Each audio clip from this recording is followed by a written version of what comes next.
Amen. In the name of God, the Father, the Son, and the Holy Spirit. Most righteous and loving Father, we are grateful for giving us this opportunity as a nation to celebrate these your servants who are about to be conferred the rank of senior counsel, a prestigious title and honor that reflects their individual service and contributions to the growth of our jurisprudence and the confidence the nation has in them.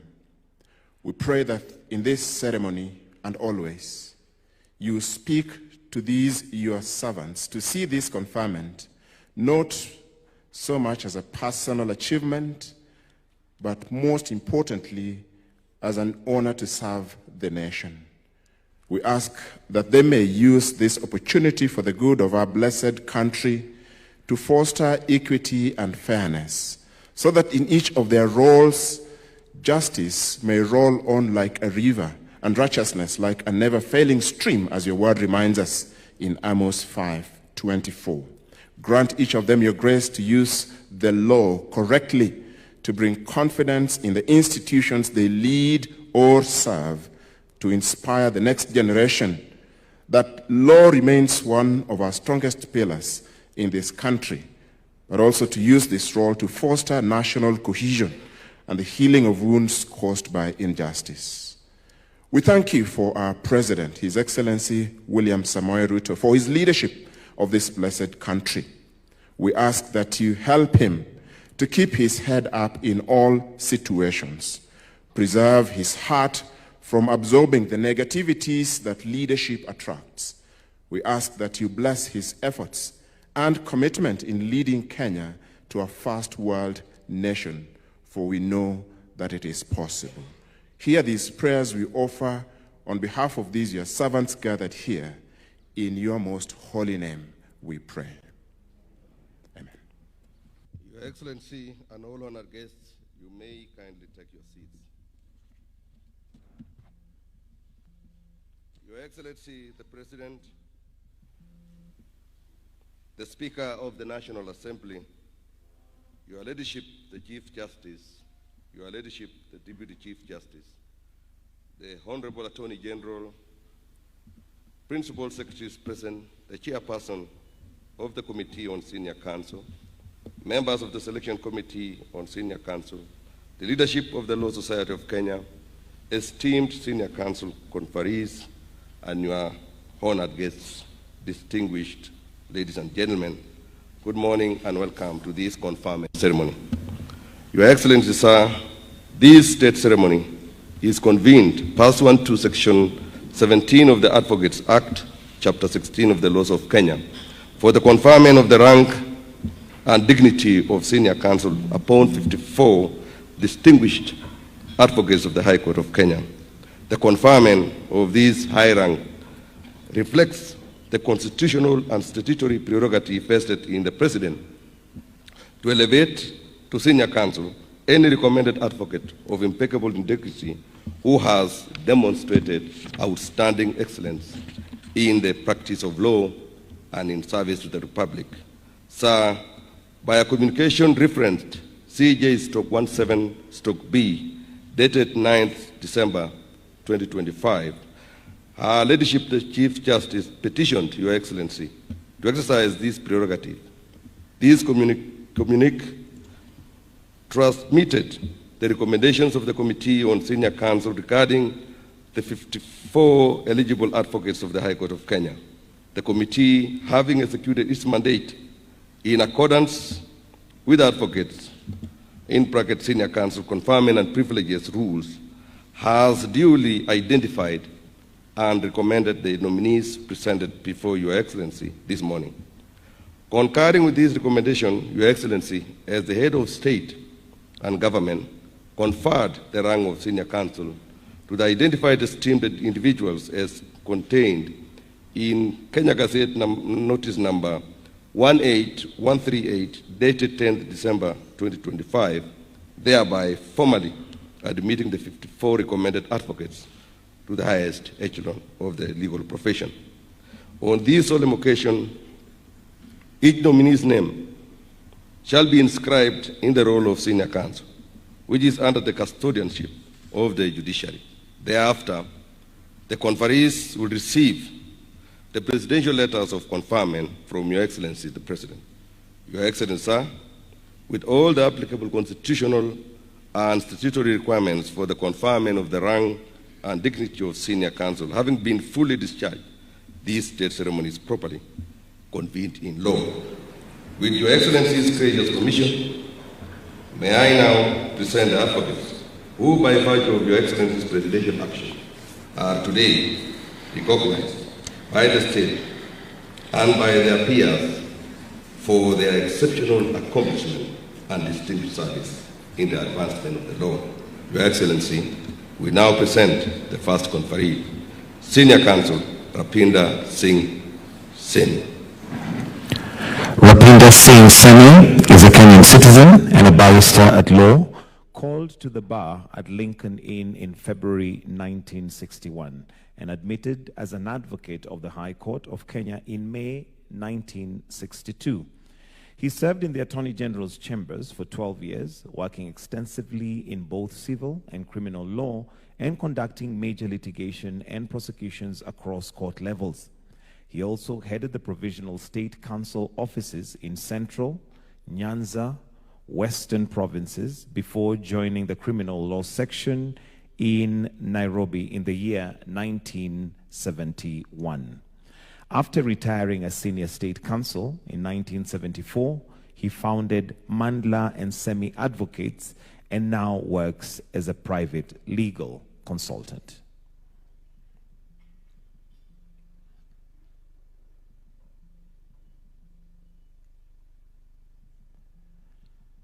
We can give him a clap as he now approaches to come and receive the certificate.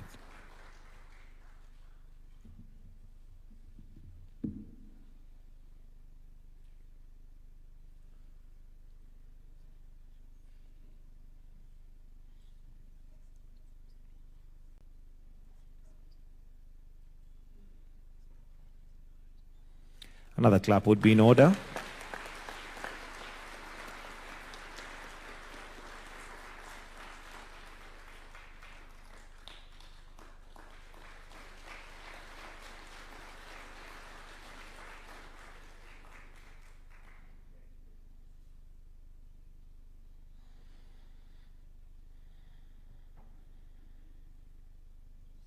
Senior Counsel Clement Muturi Kigana. In 1971, conceived and led the development of a land settlement program at the Agricultural Finance Corporation, AFC. Established a joint trust between AFC and Agriculture Development Corporation, ADC, to acquire the subdivide the Nogam large-scale farm, Trans Nzoia, into small, viable parcels for allocation and landless families. He actively participated in the defense of numerous individuals charged with sedition and related political offenses during the 1990s Second Liberation period, providing pro bono legal representation at a time intense civic and political repression. Clement Muturi Kigano represented clients from East African Court of Arusha and landmark litigation, challenging interstate extraordinary rendition.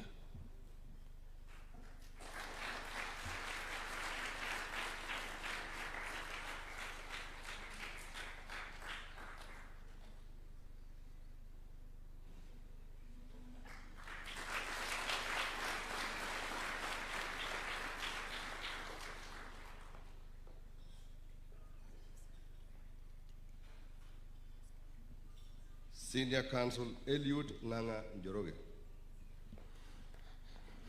Eliud Njoroge was admitted to the bar on the 3rd of July 1971 and is a holder of a master's degree in international commercial law from the University of Stanford, UK. Sometime in 1980s, President Moi was under a lot of pressure from the country's coffee farmers who had not been paid for their coffee deliveries to KPCU for a long time. The president was willing to help, but was advised that he could not order government to pay for this and offered advice on the matter and wrote a detailed opinion. As the consequences of the opinion, the President decided to form a cabinet subcommittee consisting of the Minister of Agriculture and Cooperatives and the Attorney General. KPCU nominated Njoroge to lead the board representatives.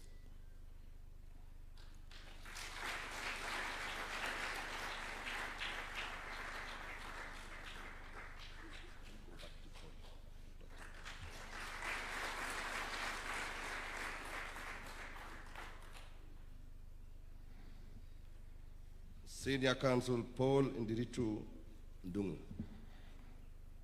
Paul Ndiritu Ndungu studied at Kirema Secondary School in Othaya, Nyeri from 1960 to 1963. He was admitted to Kenya School of Law in 1964 and simultaneously admitted to the law firm of Hamilton, Harrison and Matthews as an articled clerk. He was later admitted by Chief Justice Kitili Mwendwa as an advocate of the High Court of Kenya in July 1969. Followed by an engagement as an advocate with the Hamilton, Harrison, Matthews in 1986, he started the law firm of Ndungu, Njoroge and Kwach. During his legal career, he served the Law Society in various positions such as Member of Council, Member of the Finance Committee and Chairperson of the Conveying Committee.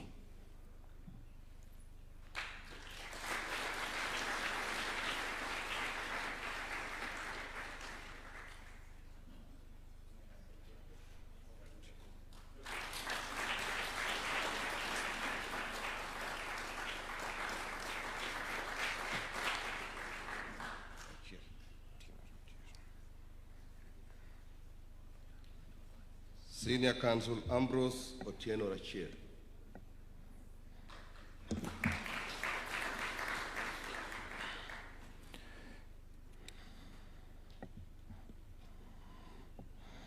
Ambrose Rachir is an advocate of the High Court of Kenya for 50 years, standing, and a senior partner Rachir and Amolo LLP. He holds a Bachelor of Law degree, a Master's Law degree, a Master's Translation, and a Master's Biotechnic. He practiced in Masime and Kwach Advocates in 1975 to 1978, at Oraro and Rachir Advocates 1978 to 1998, and now practices at Rachir and Amolo LLP.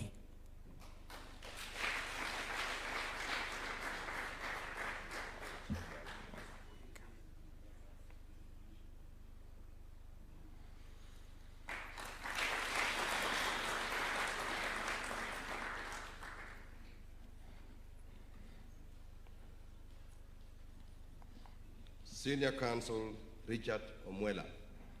Richard Omwela was admitted to the role of advocate on 13th October 1980. He joined the law firm Hamilton and Harrison and Matthews in 1980 as an associate in litigation department, moving to commercial department after 12 years. He has held the position of chief scrutineer of the Law Society for a period of more than 10 years and as a member of the Law Society Disciplinary Committee for several years. On behalf of the Law Society of Kenya, he has for several years carried out seminars and trainings in Homa Bay, Kakamega, Meru, Nairobi, and Malindi.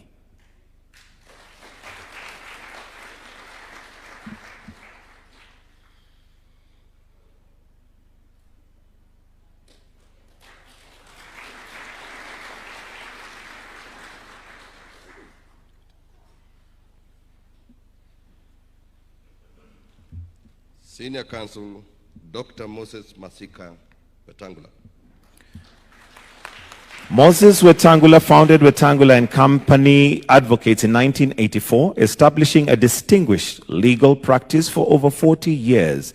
He served as a nominated Member of Parliament in 1993 to 1997 and later as MP for Sirisia in 2002 to 2013.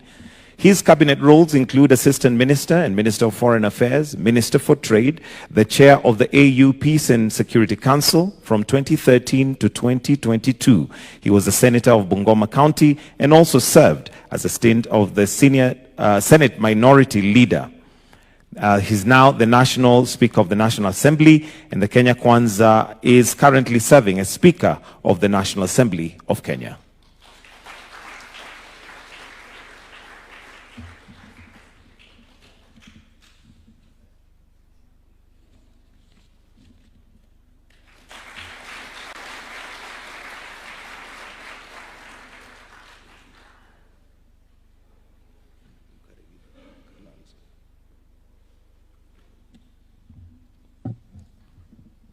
Senior Counsel Nancy Wakarima Karigidu. Nancy Wakarima Karigidu, Kenya's Special Envoy and Advisor for Maritime and Blue Economy of a Global Voice for Blue Economy, Diversity and Seafarers Welfare. She set up the State Department for Shipping and Maritime Affairs, serving as the first Principal Secretary. She previously served as Director General, Kenya Maritime Authority, Chair, International Maritime Organization, IMO, Technical Cooperation Committee, and Governor of both the World Maritime University and the IMLO. Some of her awards include the AU Woman of the Year 2018 and WMU Honorary Fellow 2019. Nancy Karigidu holds a Bachelor of Law from the University of Nairobi and a Master's Law from the IMO-IMLI.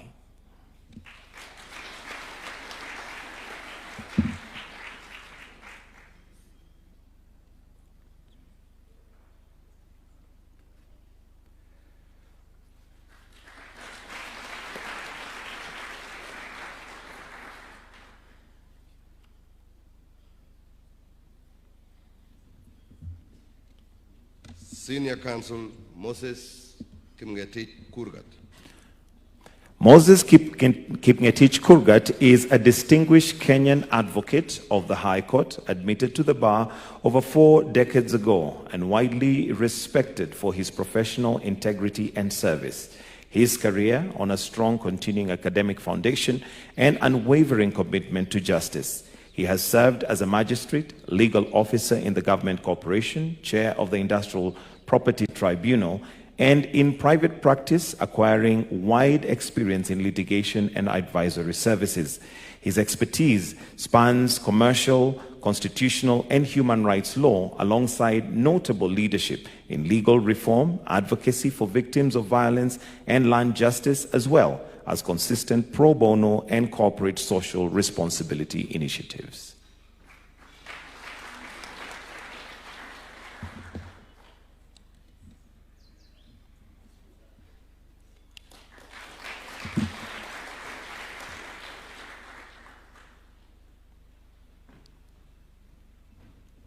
Senior Counsel Rubena Da. Rubena Da was called to the Bar of England and Wales as a barrister in 1983 and subsequently admitted to the Kenya Bar as an advocate of the High Court of Kenya in 1984.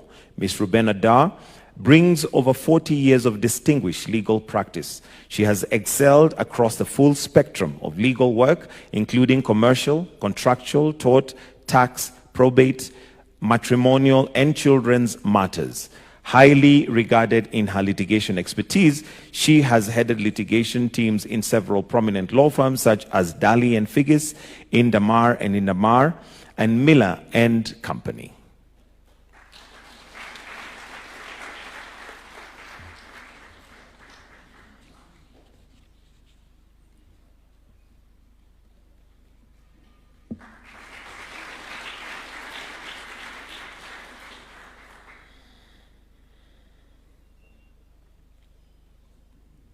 Senior Counsel Professor Kifudha Kibwana.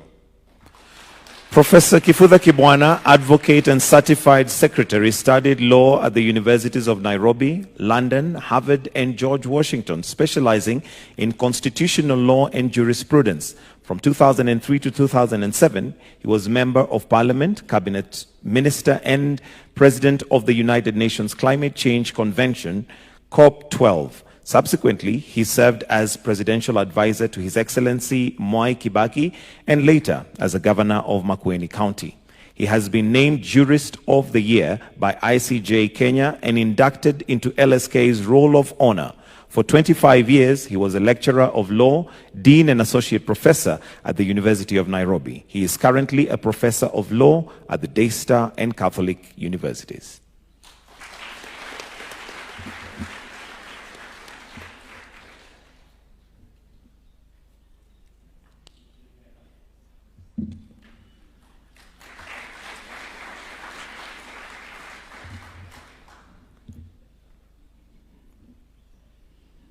Senior Counsel Lumatete Walubengo Muchai.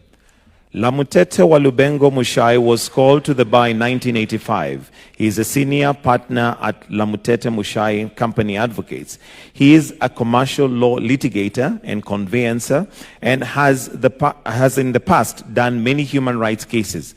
He is in the past member of the Council of Law Society of Kenya and a past chairperson of the Law Society of Kenya Mombasa chapter. He was a delegate at the Bomas Constitutional Conference and later served as the Secretary of the Judicial Tribunal Investigation Precinct Judges. He was, for 6 years, a director of Export Processing Zone Authority. He also served as chairman of the Jubilee Party Disciplinary Committee. Lumatete Walubengo served as golf captain and secretary of the Nyali Golf Club and Mombasa Golf Club, respectively.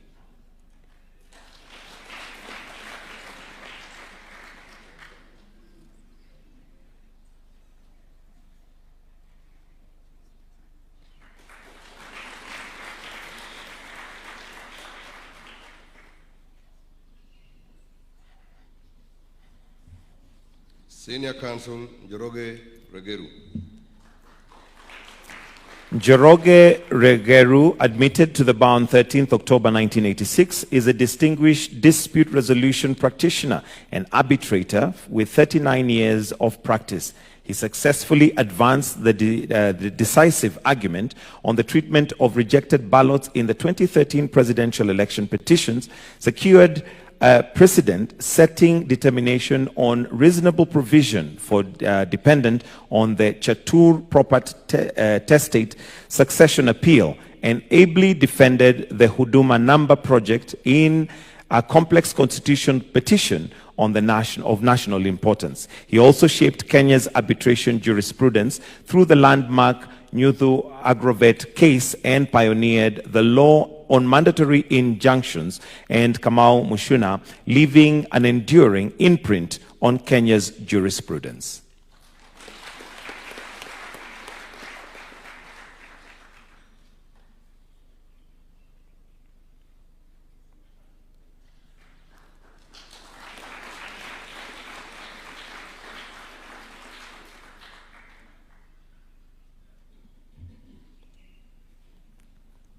Senior Counsel Professor Patrick Lodge Otieno Lumumba. Patrick Lodge Otieno Lumumba is a professor of public law, a holder of the LLD on the law of sea from the University of Ghent, Belgium, holds a postgraduate diploma from the Kenya School of Law, bachelor's law of master's law degree from the University of Nairobi. Patrick Lodge Otieno Lumumba holds an honorary degree of Doctors of Letters, DLITT, from the University of Cape Coast in Ghana. He also holds a degree in the Doctor of Science from Bells University of Technology in Nigeria. He has been trained on human rights as an Institute of Advanced Legal Studies, University of London in England, humanitarian law at the Raoul Wellbank University of London, Sweden, and an international humanitarian law in Geneva, Switzerland. He is an advocate of the High Court of Kenya and Tanganyika and a certified mediator.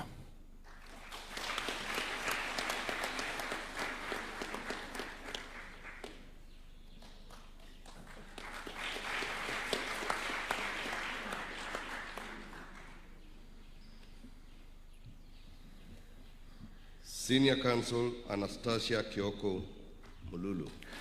Anastasia holds LLB honors and MBA degree from the University of Nairobi and is in Certified Public Secretary. She is a partner at Achar and Wilcock Advocate. Anastasia specializes in commercial and property law, committed to delivering exceptional legal services to her clients. In 2024, she was nominated by the Nairobi Legal Award as one of the leading women lawyers in this area. Anastasia is passionate about women's rights and has contributed significantly to gender-sensitive legislation such as Sexual Offences Act, marriage laws, and FIDA Kenya publication, the Women Guide to the Law. Committed to good governance, Anastasia has served on the board of FIDA Kenya and board governors of various schools.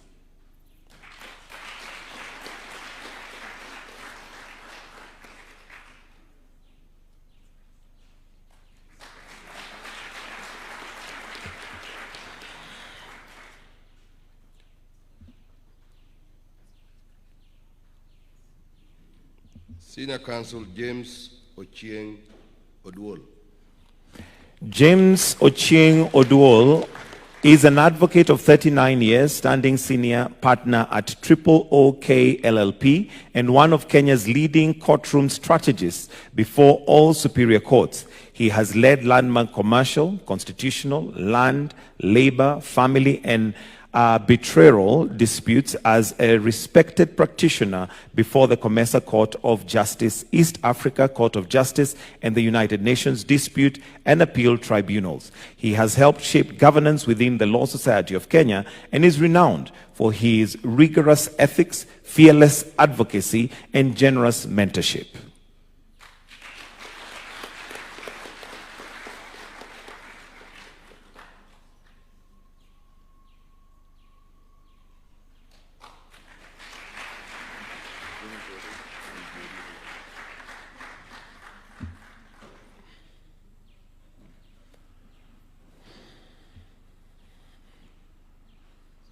Senior Counsel Jane Jerry Onyango. Jane Jerry Onyango Njoki was admitted to the bar in 1988 and is currently practicing law in Jerry Onyango and Company Advocates. She is a fellow of the CIRAB Kenya, a certified mediator, and has handled commercial disputes and litigations in areas of governance, risk, and compliance. Has served in various boards including KCB Bank, the Independent Policing Oversight Authority, IPOA, the Public Procurement Administrative Review Board, and also served in the Krigler Commissioner and Assisting Counsel. She has a distinguished career in sports law and sports dispute resolution and served in various international bodies.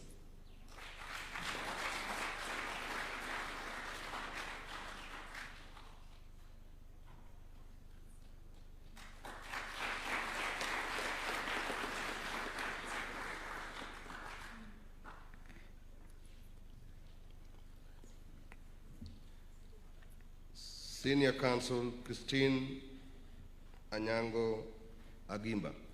Christine Anyango Agimba distinguished career in senior leadership and management roles in both public service and private legal practice demonstrates her professional competence and versatility. She began her legal career at Hamilton and Harrison Matthews Advocates, has subsequently served as Deputy Solicitor General at the State Law Office, and is currently chairperson of the Kenya Law Reform Commission.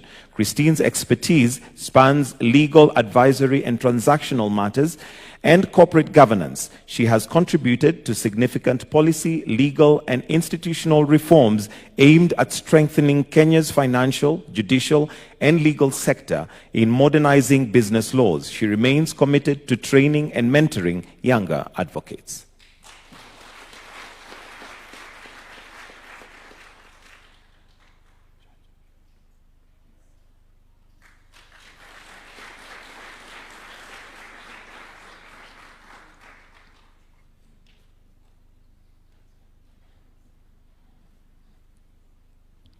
Senior Counsel Hilary Chacha Odera. Hilary Chacha Odera is a senior partner at Oraro and Company Advocates and is a dispute resolution practitioner with over 37 years of practice. He has represented multinational corporations, financial institutions, government entities, and private clients in complex commercial, banking, employment, and constitutional disputes, including high-value arbitration matters.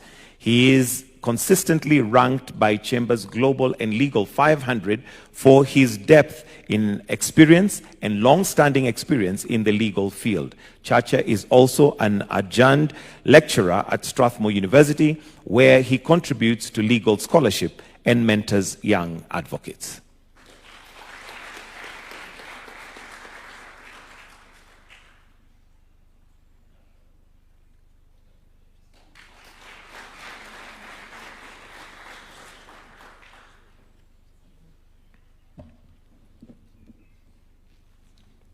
Senior Counsel Njeri Caroline Ndegwa Kariuki.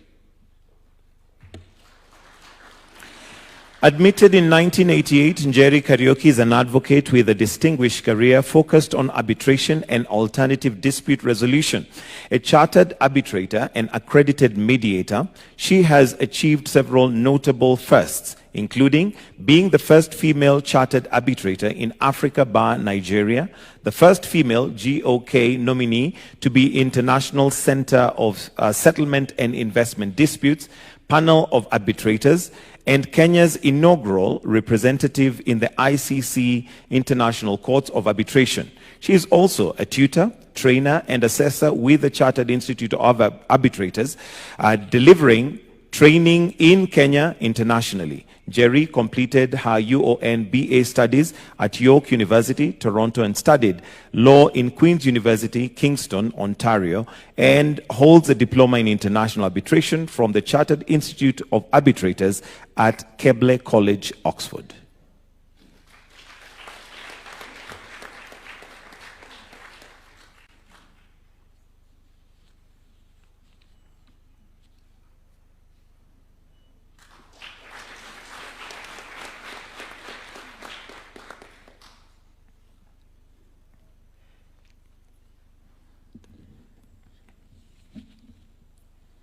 Senior Counsel Mercy Wangari Buku. Mercy Wangari Buku is a career banking and compliance lawyer with over 35 years experience. She currently practicing as an anti-money laundering and combating the financing and terrorism regulatory consultant in digital financial services of banking sector.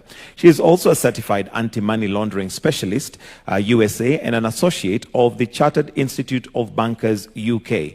Mercy Buku worked as head of legal and compliance in various commercial banks in Kenya, as well as head of money laundering reporting office for M-Pesa in Safaricom Limited, Kenya. She has extensive experience in training and regulatory consultation in compliance, anti-money laundering, and risk-based financial inclusion supervision in digital financial services and banking sector, and has given numerous presentations and also published various policy briefs.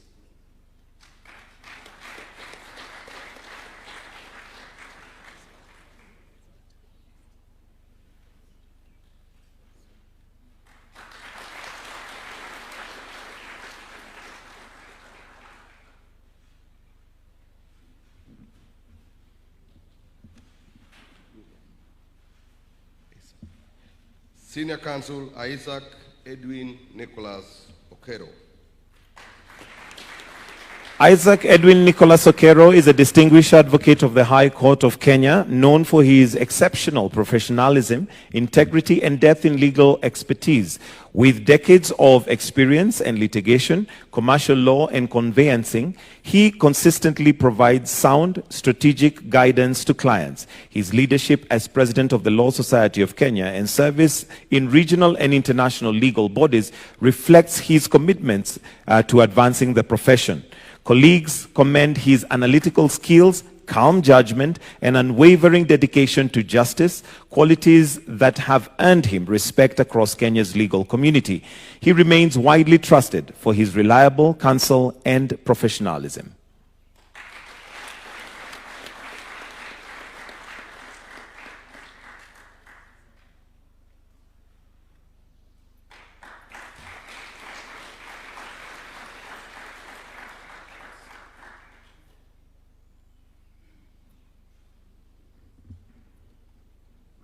Senior Counsel Professor Kariuki Muigwa. Professor David Kariuki Muigwa is a renowned legal scholar, advocate, and arbitrator with a distinguished career spanning academia, practice, and legal reform leadership. He holds an LLB, LLM, and PhD in law from the University of Nairobi. He is a chartered arbitrator, reflecting his expertise on ADR. He is the founding partner of Kariuki and Muigwa and Company Advocates, and contributed immensely to the development of Kenya's law thought teaching, prolific legal writing, and practicing in landmark cases. He has served as several important leadership roles and membership in professional and regulatory bodies where he has influenced legal and ADR practice, education, scholarship, and standards.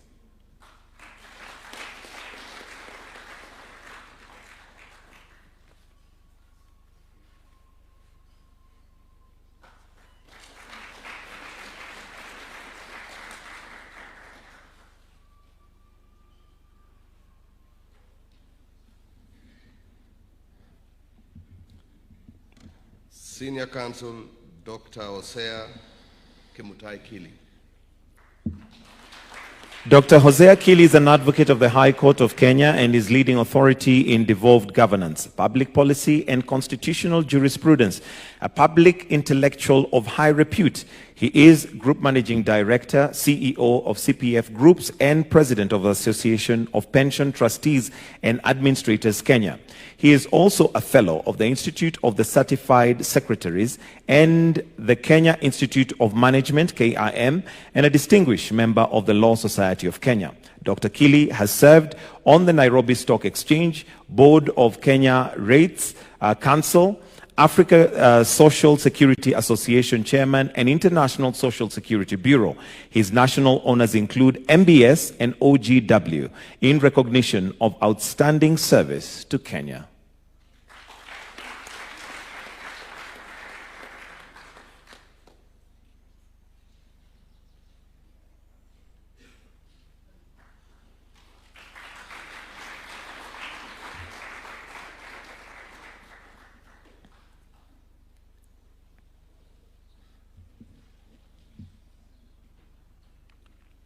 Senior Counsel Kennedy Ogeto. Kennedy Ogeto is an advocate of 35 years standing. In 1997, he became the first Kenyan lawyer to practice in international criminal law as a counsel of the United Nations Tribunal for Rwanda. Subsequently, he successfully appeared in counsel as the UN Special Court of Sierra Leone and International Criminal Court and East Africa Court of Justice. Locally, Mr. Ogeto has been counsel in many landmark judicial decisions. Between 2018 and 2023, Mr. Ogeto was Solicitor General of the Republic of Kenya, in which position he represented Kenya before the International Court of Justice and several international arbitral tribunals.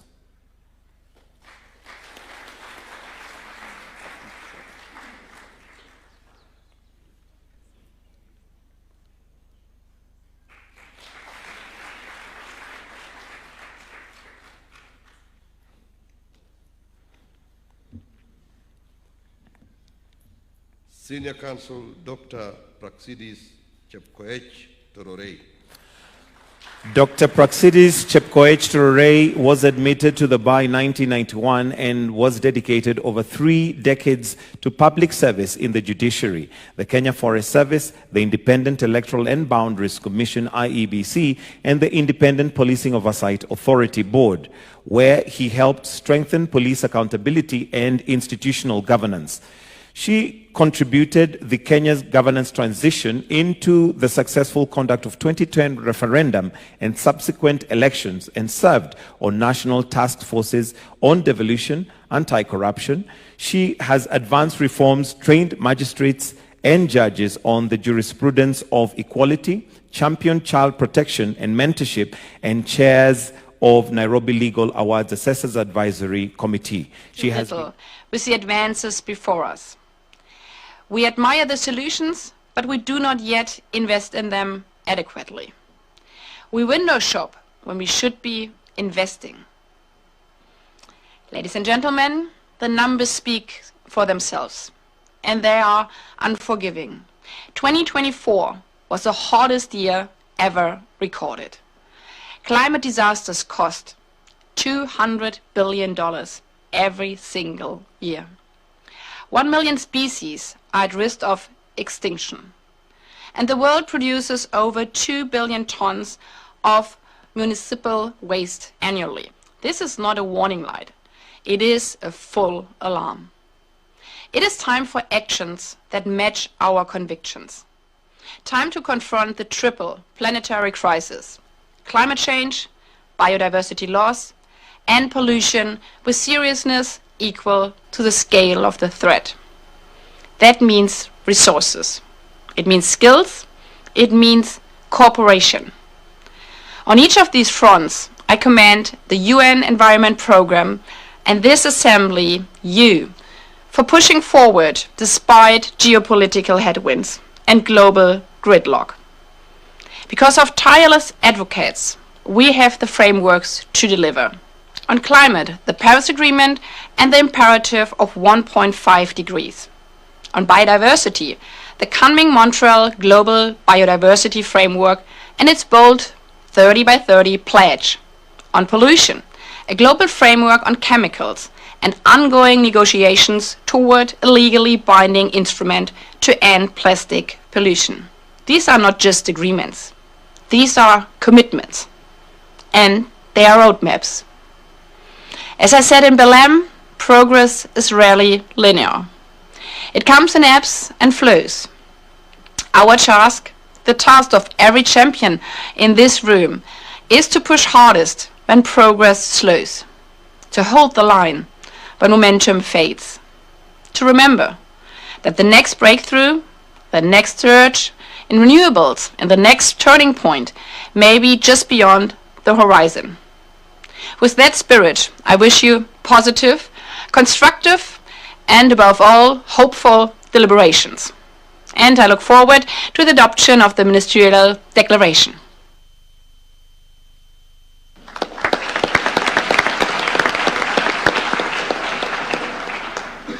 أشكر معالي رئيسة الجمعية العامة على بيانها، وأدعو الآن سعادة السيد لوك بهادور ثابا رئيس المجلس الاقتصادي والاجتماعي ليتحدث أمام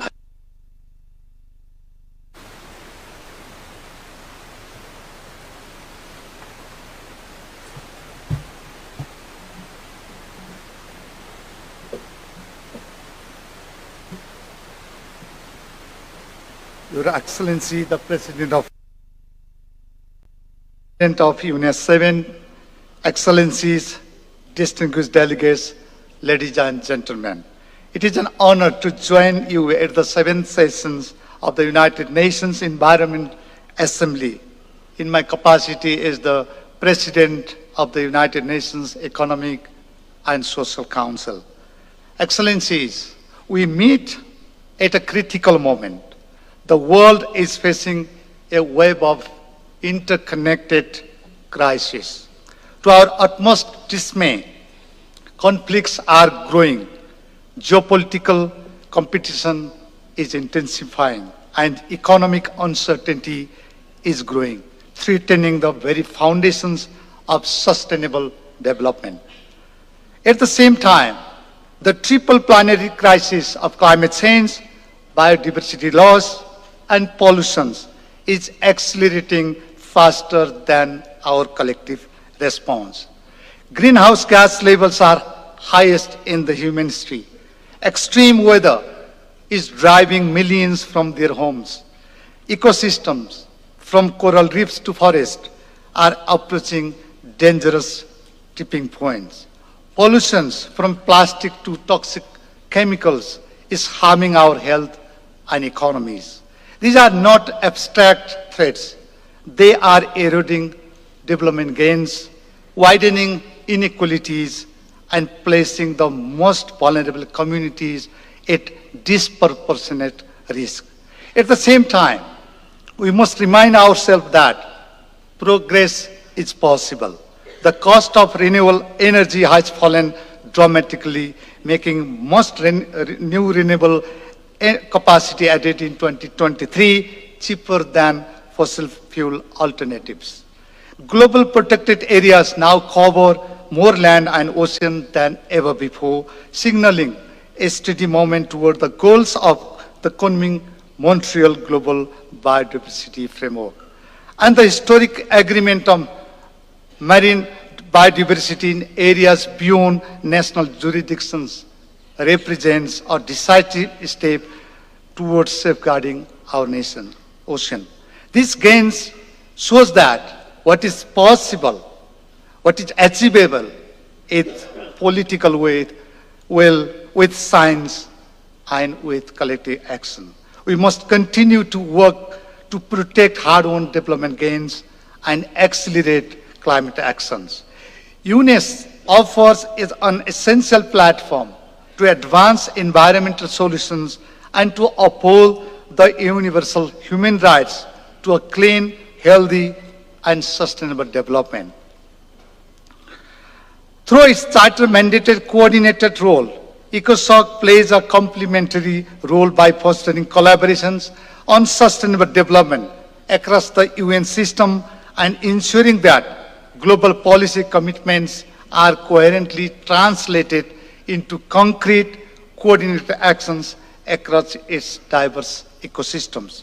Together, we must continue to strengthen the implementations of multilateral environmental agreements, reduce fragmentations, and deliver more integrated support to member states on climate, biodiversity, land degradations, and pollutions. UNEP's leadership is central to these efforts. As the Global Environmental Authority, UNEP brings science to policy, raises awareness of emerging challenges, and helps ensure that solutions for climate, nature, and pollution are reflected in economic and social decision-making. Its engagement in ECOSOC processes enriches our collective capacity to address today's multidimensional challenges. Excellencies, the guiding principle of my presidency is delivering better. This means reinforcing multilateralism and trust, accelerating progress, and strengthening system-wide coherence. UNEP 7, under its theme Advancing Sustainable Solutions for a Resilient Planet, can catalyze transformative actions. Your deliberation must prioritize a strong environmental dimension of a sustainable development, ensuring healthy and prosperous living conditions for present and future generations. The overarching theme of ECOSOC this year aligns closely with UNEP's ambitions. The outcome of UNEP 7 will provide important inputs to ECOSOC's work and to the 26th High-Level Political Forum, which will review SDGs 6, 7, 9, 11, and 17 in depth. I trust your discussions this week will guide how we can deliver more coordinated and impactful support, particularly on the environmental dimension of sustainable development of the 2030 Agenda. Excellencies, distinguished delegates, the message is clear. We must accelerate actions. We must move from commitment to tangible results. We must act with courage. We must put justice first. We must invest in innovations. And above all, we must strengthen multilateral cooperations. The choices we make today will determine the conditions of our planet for generations to come. Let us leave this assembly with a clear message to the world. We choose solutions over inactions, resilience over fragility, ambition over delay, courage over incrementalism, and cooperations with multilateralism over divisions and unilateral actions. I look forward to engaging with you throughout the UNEP 7 as we work for a resilient, sustainable, and inclusive future for all. Together, we can deliver better. I thank you.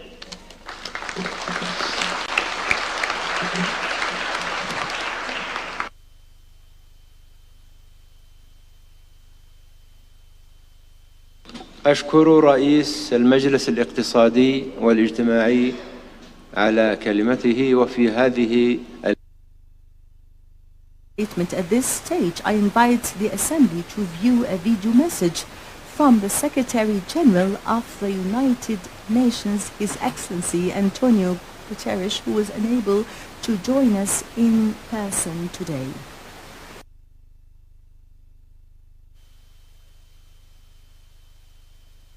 Excellencies, distinguished delegates, friends, our planet is under strain like never before.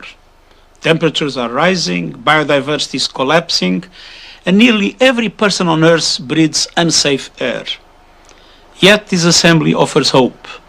With just 5 years left to achieve the Sustainable Development Goals, UNEA 7 is a moment to invest in resilience, commit to justice, and remember what we are fighting for. Sustainability is the bedrock on which all our ambitions rest. Peace, prosperity, equality, none of these exist without a planet to exist on. As the Global Environment Outlook 7 reminds us, now is the time for courage and creativity. We must rapidly scale solutions on a range of challenges, from water management and climate resilience to mining, metals, and the environmental footprint of AI. Africa, the birthplace of UNEA, is already leading the way. Here, young minds are inventing a sustainable future. Here, sun and wind promise a green revolution. Here, critical minerals can power clean economies if harnessed fairly and sustainably. Excellencies, you meet in turbulent times. Conflict and inequality make meaningful progress for the environment more difficult. But with the tide turning in favor of renewables and the help of the next generation, transformation is within reach.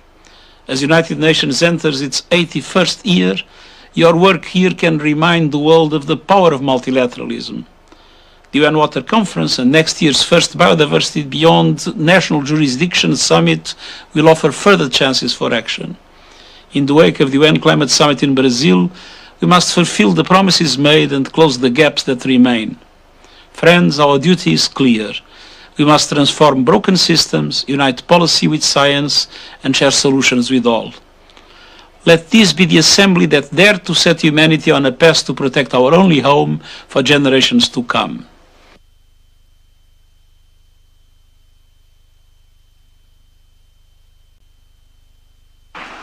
أشكر معالي الأمين العام على تمنياته الطيبة لهذه الدورة بالنجاح، ويسرني الآن أن أدعو المديرة the United Nations Environment Program, Mrs. Inger Anderson, to address the Assembly. Your Excellency, William, President of the Republic of Kenya, Your Excellency Prosper Bazombanza, Vice President of Burundi, Your Excellency Abdullah Ali bin Amri, President of UNEA 7 and Chair of the Environmental Authority of Oman, Your Excellency Lord Bahadur Tabor, President of the 2026 session of the United Nations Economic and Social Council, Ministers, Excellencies, distinguished guests, and friends. Welcome to beautiful Kenya, the gracious host of the United Nations Environment Program for over 50 years. My deep thanks to the people of Kenya and to you, President Ruto, and to the government for the unwavering support that we enjoy from this great nation in our 53 years, calling this place our home. Welcome to beautiful Nairobi, the environmental capital of the world, and welcome to the 7th session of the United Nations Environment Assembly, the world's most influential environmental decision-making body. My thanks to the many donors who reach deep and many partners and colleagues who have made this assembly possible, and to all the delegations who have come here in the spirit of dialogue and cooperation. Here at UNEA 7, member states are looking to build on the long history of unity and success, not for symbolism nor show, but to drive a sustainable future, sustainable solutions that are now indispensable for a resilient planet. And why do such solutions matter? They matter because every single member state, every single city, every single business, and every single individual will benefit from a safe climate, will benefit from thriving biodiversity, will benefit from healthy and thriving lands, will benefit from a pollution-free planet. They matter because the environment is not an add-on to development. It is the very foundation on which peace, prosperity, economic growth, and stability rests. Make no mistake, when we undermine that very foundation, we undermine our own future and our own economies and societies. The 3 leadership dialogues, which we are holding today and tomorrow, make this abundantly clear. Human health and planetary health are inseparable. Economic and business and planetary health are also inseparable. The stability of the financial system and planetary health are inseparable. An economy that degrades its own natural capital is, in the end, eroding its own balance sheet. The 7th edition of UNEP's Global Environmental Outlook, which we released this Tuesday, reinforces this point. That report tells us that the environmental challenges have exacted a heavy toll on human, economic, and planetary well-being, claiming millions of lives and costing trillions of dollars each year. If the world continues down this path to extract virgin resources, to rely only on fossil fuels, to destroy nature and pollute the air, land, and water, the damages will and are already quickly mounting, slashing global GDPs and claiming more lives and worsening inequality and burning through the very natural resources that keep our societies and businesses afloat. But the report also reminds us that there is another future that is still within reach. If we invest in a stable climate, if we invest in a healthy nature, if we invest in good and fertile lands, if we invest in a future, in a pollution-free future, then the world can enjoy significant economic gains, avoid millions of premature deaths, lift hundreds of millions of people out of poverty and hunger, deliver greater equity and climate justice, and so much more. Reinforcing environmental action is not a cause to be postponed. It is the very growth strategy and a justice imperative. Excellencies, this is fundamentally what this assembly is all about. Taking decisions that make lives better for everyone, everywhere. It is about making choices that advance national interests today while safeguarding the interests of the future generation and the unborn tomorrow. It is about proving that multilateralism can still deliver in a world that so badly needs these solutions. And to do this, we must perform a delicate balancing act on a global scale, retain the many advantages that development and technology have really brought, and continue to bring the world while avoiding the unwanted side effects. Side effects that can be deadly and disruptive: extreme weather, droughts, degraded nature, unproductive land, toxic air, and so on. Side effects that are becoming more frequent and with greater intensity and so interconnected that they threaten to reverse the very human development gains that we have made. And because no government can address this alone, because no country can do this on its own, the response must be shared across sectors, across borders, across societies, and across the financial balance sheet at the global level. And this is why everyone here is represented at UNEA 7, business and industry, children and youth, farmers, indigenous peoples, local communities and local governments, non-governmental organizations, the scientific and technological communities, women, workers, and trade unions, and more.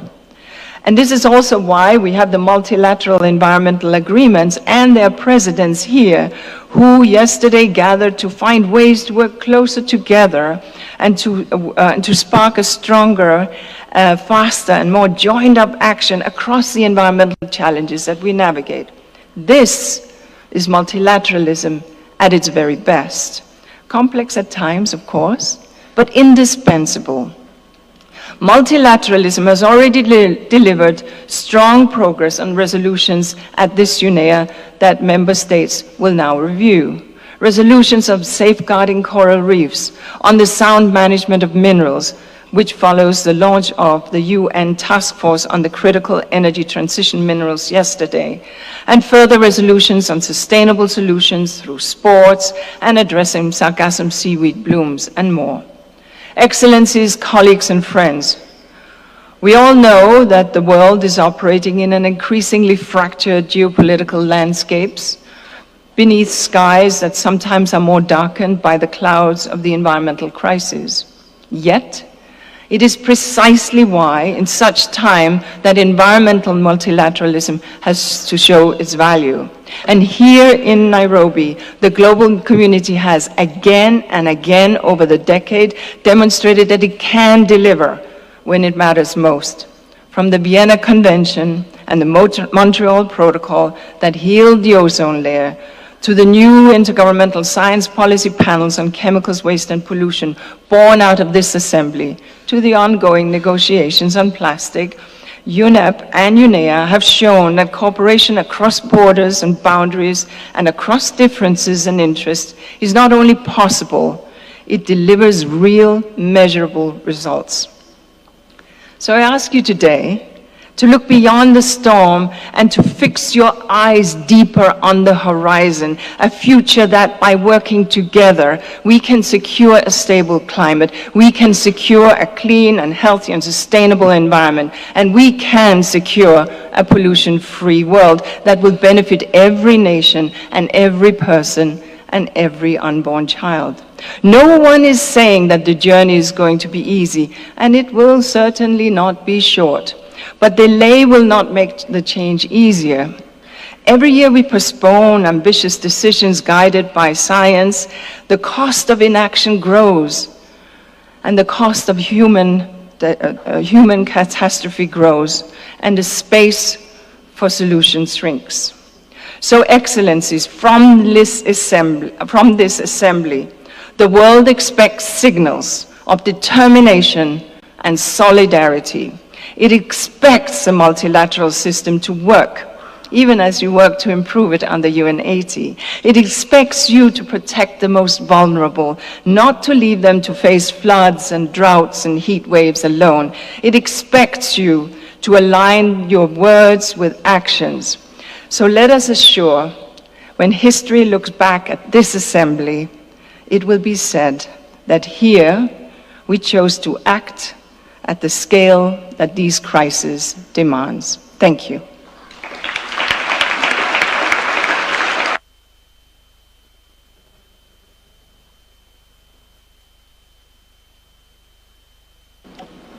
أشكر السيدة أندرسون على كلمتها القيمة، وحقيقة موصول الشكر لها ولنائبة المديرة التنفيذية إليزابيث مريما ولكل فريق العمل الذين ظلوا يعملون على مدار around the clock to facilitate our work and to provide logistics to bring this very important event to success, as well as bring all the other meetings to success. It is my honor to invite His Excellency Mr. William Samuel Ruto, President. التحدث أمام جمعية البيئة.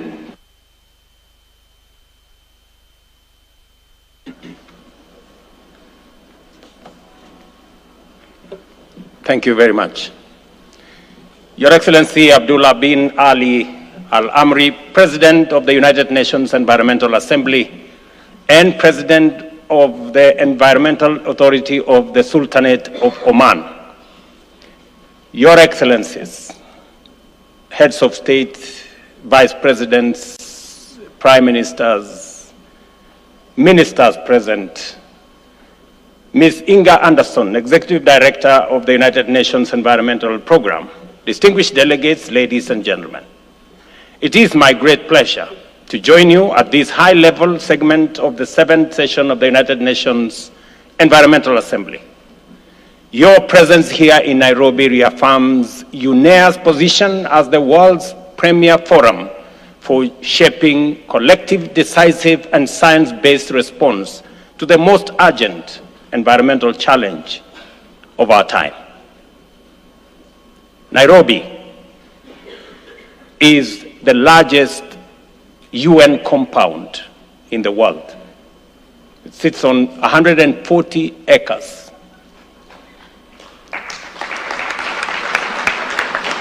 And you will have a taste of environment around this compound.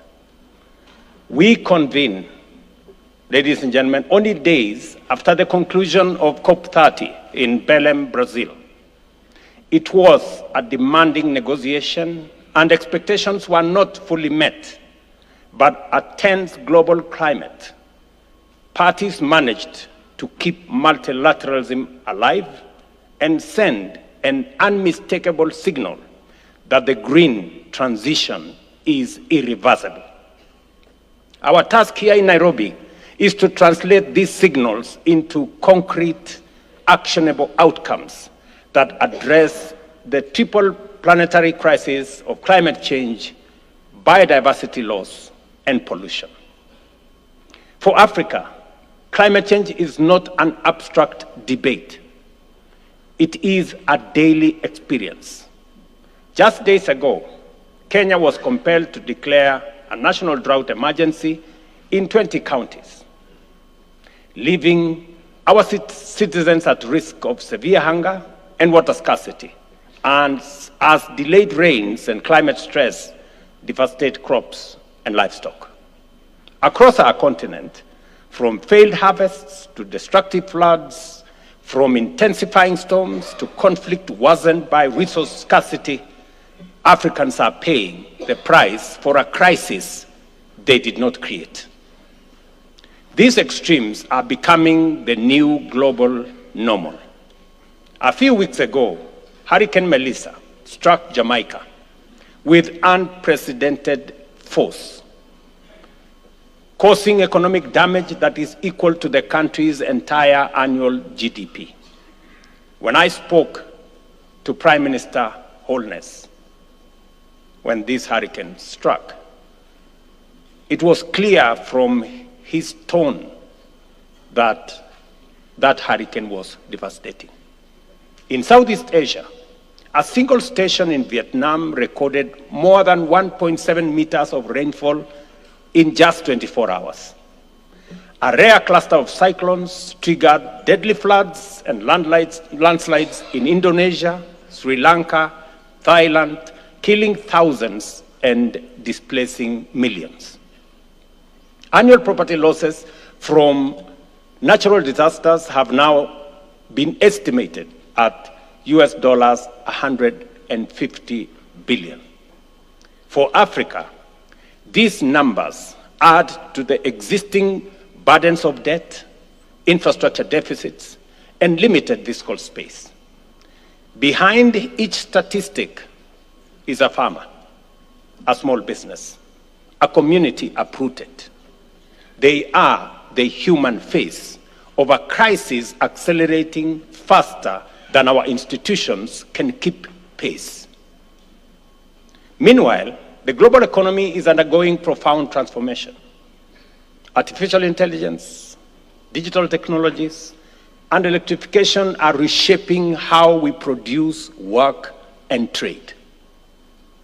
If this transformation is not aligned with environmental protection, equity, and human dignity, we risk building a new high-tech economy on the old foundation of extraction, exclusion, and pollution. UNEA must therefore define the environmental guardrails for this new era of economic transformation. Excellencies, Africa envisions a future anchored in a modern digital and green economy powered by renewable energy, enabled by innovation, and climate-proofed from the start. Our task is to ensure that every investment in industry, in infrastructure, and technology reinforces resilience, protects nature, and creates opportunities for people. We already have a strong foundation.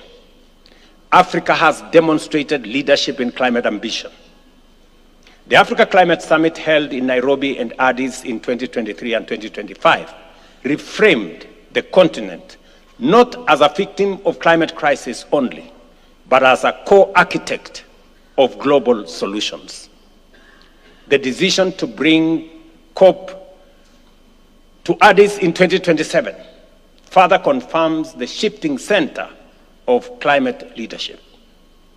Even amid immense challenges, cooperation delivers results. 2 days ago, I was at Tsavo, one of our national parks, to launch an operation to protect our black rhinos and to secure the world's largest rhino sanctuary. Just to give you context, Kenya hosts 80% of the world's black rhino population, and has the last two of the northern white rhinos, the last two. So biodiversity loss is not an abstract.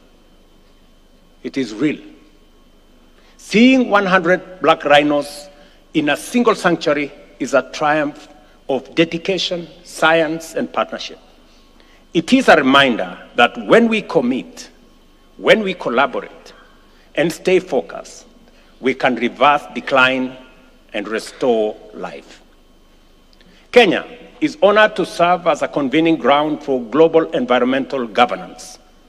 Next year will be transformative as we host the 11th Our Ocean Conference to rally commitments for the blue economy, sustainable fisheries, marine restoration, ocean finance, blue carbon ecosystems, and coastal protection. We will also host the International Clean Cooking Summit, recognizing clean cooking as a public health, gender, development, and climate priority. Kenya is further strengthening its engagement in the Congo Basin Initiative, partnering with Central African countries to safeguard one of the world's most important carbon and biodiversity reservoirs. One of the most visible symptoms of the triple crisis is plastic pollution. Plastics now contaminate our soils, our rivers, our oceans, the food we eat, and even our bodies. This threat demands an ambitious and effective international treaty. Kenya remains fully committed to an agreement that addresses plastics across their full life cycle. We commend the International Negotiating Committee for the progress made under extreme complex circumstances.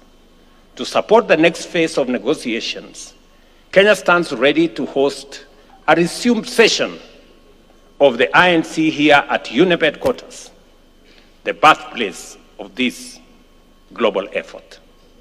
Ladies and gentlemen, strengthening UNEP and UNEA is essential to addressing the planetary crisis. As host country, Kenya is steadfast in supporting the consolidation of UNEP's headquarters functions in Nairobi, which is consistent with the Rio +20, the future we want outcome.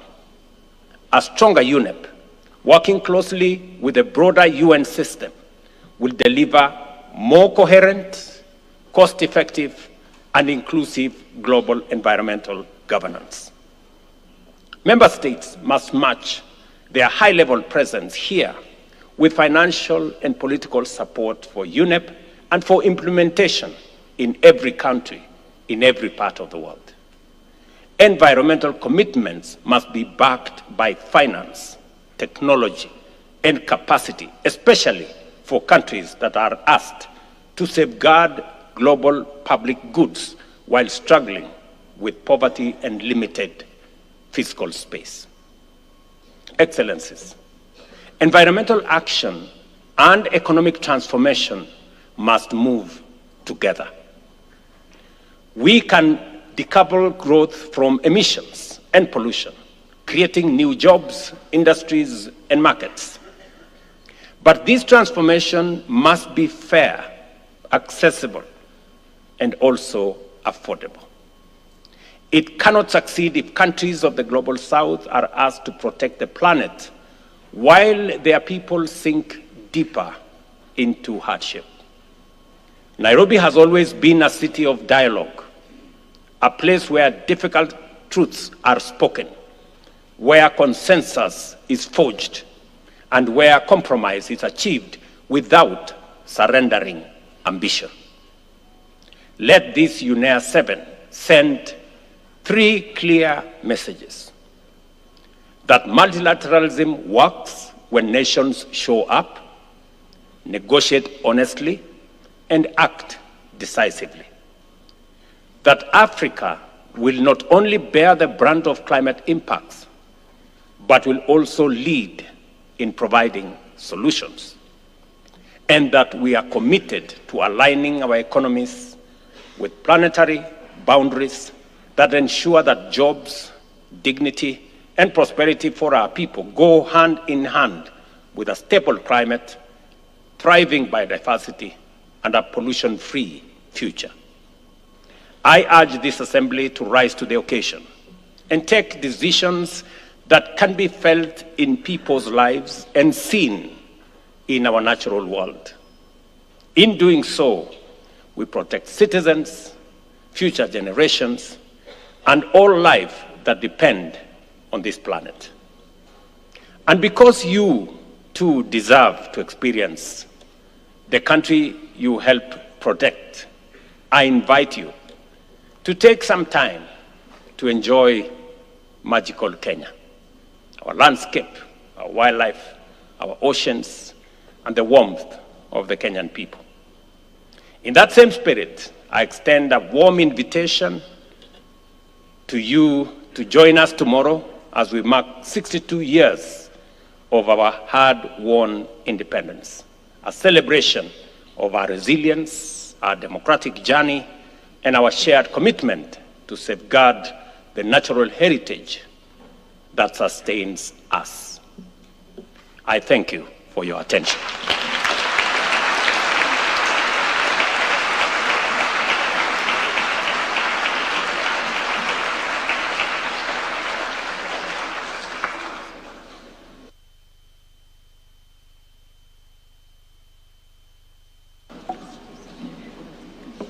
أود أن أشكر فخامة رئيس جمهورية كينيا على بيان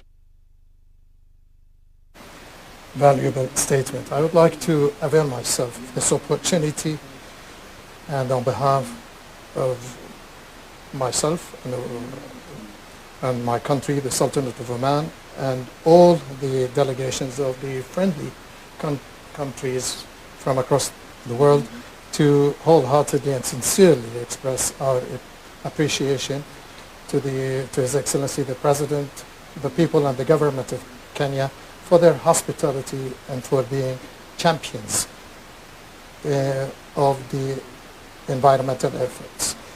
This leads us to conclude the opening of the high-level segment. We will now move to national statements under the theme of this session. We will start with the statements by heads of state, vice presidents, and heads of government. In this regard, may I kindly invite our esteemed speakers to limit their statements to 5 minutes. It is now my honor to invite His Excellency Prosper Bazombaza, Vice President of the Republic of Burundi, to address the Assembly.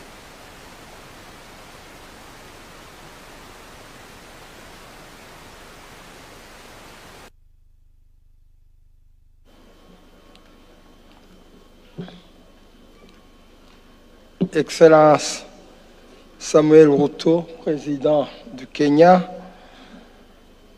Excellences, Mesdames et Messieurs,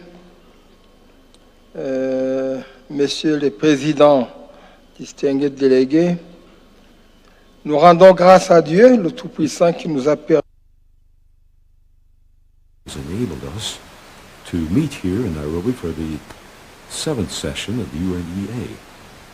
And I would like to convey the warmest greetings of His Excellency Evariste Ndayishimiye, President of the Republic of Burundi, who, due to a conflict of his agenda, has not been able to take personal part in this meeting. Has given me the honor to represent him here. I would also like to express our heartfelt gratitude to the government of Kenya for its very generous welcome and for the exemplary holding of this session. This session of UNEA is being held under the theme Advancing Sustainable Solutions for a Resilient Planet, is being held at a very strategic time, a watershed in history, following the footsteps of international conferences such as COP30 and also the World Social Development Summit. This provides us with a unique opportunity and for the entirety of the international community to renew its political commitment in facing the triple planetary crisis besetting us: climate change, the loss of biodiversity, and also pollution. As one of the main decision-making bodies worldwide in the area of development, the United Nations Environment Agreement must continue to play the role of a driving force for world environment governance in speeding up the implementation of the existing commitments in the area of climate, biodiversity, circular economy, and also driving forward innovative science-based solutions supporting the Agenda 2030. As is the case with a number of countries on our continent, we also, of course, it goes without saying, are facing the strengthening effects, the burgeoning effects of climate change. And we have an alternance between very severe drought, extreme rains, heavy rains, flooding, also landslides, the loss of crops, and also damage wrought upon our infrastructure. These various phenomena, which are interconnected, require coordinated responses at the national, regional, and international levels. The international vision of Burundi in the area of the environment, which is part and parcel of our strategy, Burundi, emerging country in 2040 and developed country in 2060, is based upon the restoration of ecosystems, the sustainable management of natural resources, the promotion of renewable energy, and the adoption of resilient agricultural practices, reforestation, the fight against deforestation, and the strengthening of the resilience of vulnerable populations. In order to surmount the environmental crises and respond thereto, Burundi is reaching out and calling for the building of strengthened partnerships and also equitable access to climate funding and also the increased support to developing countries. The world requires concrete actions, and we have to turn our ideas into commitments and our commitments into concrete actions. As we say in Kirundi, Tri Kirundi Twesi Biro Shobo Boda. What this means is we are together here, and if we're together, anything is possible. And so, in other words, I'd like to say if we're together here, we can combine our forces, and the expected results will be there. Burundi reiterates its commitment in favor of multilateralism, international solidarity, and sustainable development, which is respectful of the environment and the characteristics, specific characteristics of every nation. I thank you for your kind attention.